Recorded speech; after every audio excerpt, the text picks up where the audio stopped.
Hi everyone, I am Ashwini Vashishtha और Haryana government की एक नई पॉलिसी इंप्लीमेंट होने वाली है जिसमें आपको सस्ते प्लॉट्स मिलेंगे। जी हाँ, सस्ते घर जैसे अफोर्डेबल हाउसिंग पॉलिसी में आपको मिलते हैं, सेम इसी तरीके से। अब आप कहेंगे कि ये कब होगा? ये आने वाले टाइम में होगा। जैसे फर्स्ट प्रोजेक्ट कोई आएगा मैं ज़रूर आपको शेयर करूंगा। और ये वही पॉलिसी है जिनकी मैं आपको पहले एक वीडियो में बात कर चुका हूँ। सेम ऐसे ही मैंने अफोर्डेबल हाउसिंग पॉलिसी की बताई थी कि किस तरीके से या तो न्यू पॉलिसी आएगी या अफोर्डेबल हाउसिंग पॉलिसी में न्यू अमेंडमेंट आएंगे जिसकी वजह से आपको कंफर्म पार्किंग प्राइस चेंज होंगे। वो सारी पहले ही बता दी थी।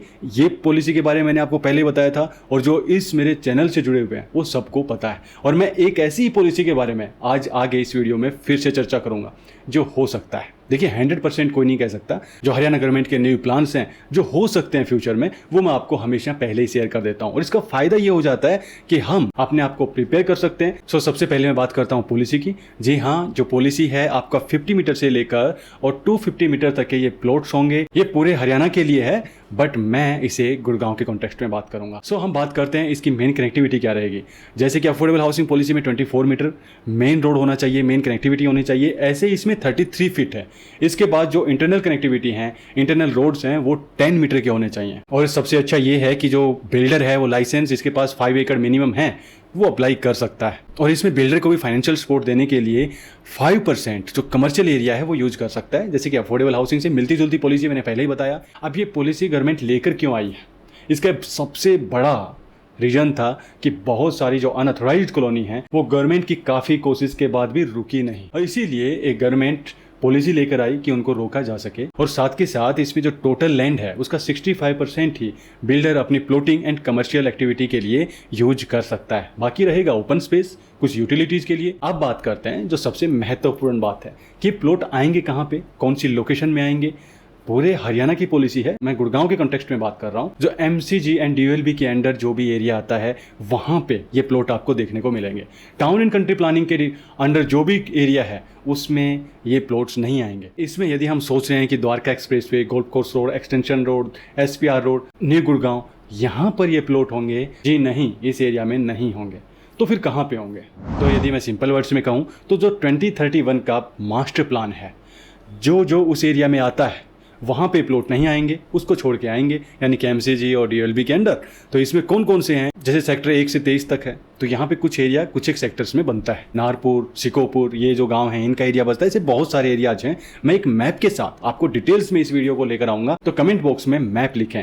मैं हाँ उसके साथ डिटेल्स में बात करूँगा। वो शायद 30-35 मिनट्स के आसपास का वीडियो बनेगा और उसमें एक एक सेक्टर को लेकर हम चलेंगे जहाँ पर ये प्लॉट्स आ सकते हैं। हाँ, कुछ और एरियाज जो TCP के अंडर नहीं आते, जैसे कि और ये जो प्लॉटिंग्स हैं जैसे KMP के आसपास, फरूखनगर के एरिया के आसपास, पटौदी में, ऐसी बहुत सारी हो रही हैं और उनको सबको रोकने का प्लान ये किया जा रहा है। और इन एरियाज में भी आपको प्लॉट्स देखने को मिलेंगे, ये स्कीम देखने को मिलेगी। और सबसे अच्छी बात है कि इसमें जो आपकी छोटी साइज है 50 मीटर टू 150 मीटर, उसमें 50% मिनिमम आपको रखने ही रखने पड़ेंगे।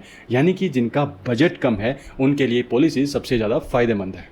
जहाँ की लैंड काफ़ी ज़्यादा महंगी है वहाँ पे क्या होगा, वहाँ पे आपको बड़े प्लॉट साइज ज़्यादा मिलेंगे। और जो आउटर एरिया है, गुड़गांव से बाहर का एरिया है, जो TCP से बाहर का एरिया है, वहाँ पर आपको छोटे साइज ज़्यादा देखने को मिलेंगे। फिर भी यदि आपको अपने से भी चेक करना है तो आप Gurgaon Manesar urban complex development 2031 का जो मास्टर प्लान है, आप वहाँ पे जाके चेक भी कर सकते हो कि भाई उनके अंडर कौन सा एरिया आता है। अब इससे क्या होगा कि क्या प्लॉट सस्ते हो जाएंगे? क्योंकि क्वेश्चन तो रेज होता है कि भाई पहले प्लॉट्स पे एक गवर्नमेंट ने एक हथौड़ा चला दिया है कि भाई स्ट्रीट +4 आप नहीं बना सकते, उस पर स्थगन है। लेकिन कब तक, क्या ये हमेशा तक रहेगा? को जो मैं समझ पाया हूँ वो आपके साथ शेयर करना चाहिए, क्योंकि बहुत सारे कॉल मुझे इस टॉपिक पे मिले हैं कि सर प्लॉट बेच दें क्या। मेरे ब्रोकर का फ़ोन आया कि भाई अब ये रेट ठीक है, यहाँ तक इसको बेच लो क्योंकि अब आगे इसका रेट और गिरेगा। तो क्या ये सच है?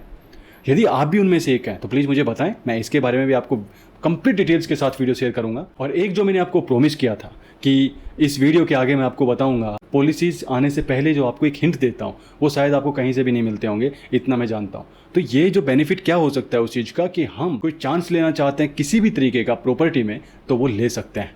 तो ये है कि अभी जो एक कुछ प्रोजेक्ट रुके हुए थे, कुछ लोकेशंस जहाँ पे प्रोजेक्ट लॉन्च हो नहीं पा रहे थे, किस वजह से, और वो है सुल्तानपुर बर्ड्स लेक के जो आसपास का एरिया है। 5 किलोमीटर के रेडियस में आप नया प्रोजेक्ट लेकर नहीं आ सकते। मैं आपको फिर से बता दूं कि वो आने वाले दिन में आपको 3 3 किलोमीटर का रेडियस हो सकता है। और यदि ऐसा होता है तो कुछ 2 या 3 अफोर्डेबल प्रोजेक्ट, जो बड़े बिल्डर्स की बात कर रहा हूँ, कुछ वैसे भी हो सकते हैं, वो एक ऐसे एरियाज में देखने को मिल सकते हैं जिनकी डिमांड बहुत दिन से है। डिटेल्स में हम किसी दूसरे वीडियो में चर्चा करेंगे। और हाँ, यदि आज की इन्फॉर्मेशन, आज का वीडियो अच्छा लगा हो तो प्लीज़ लाइक करें। यदि इन्फॉर्मेशन अच्छी ना लगी हो तो डिसलाइक करें, बट कुछ ना कुछ करें, सब्सक्राइब करें, शेयर करें उन लोगों तक जिनके लिए इन्फॉर्मेशन वैल्यूएबल हो सकती है। और मिलेंगे नेक्स्ट टाइम बहुत जल्द ऐसी किसी इन्फॉर्मेशन के साथ, किसी रियल स्टेट के टॉपिक्स पर चर्चा करने के लिए। तब तक के लिए थैंक यू वेरी मच।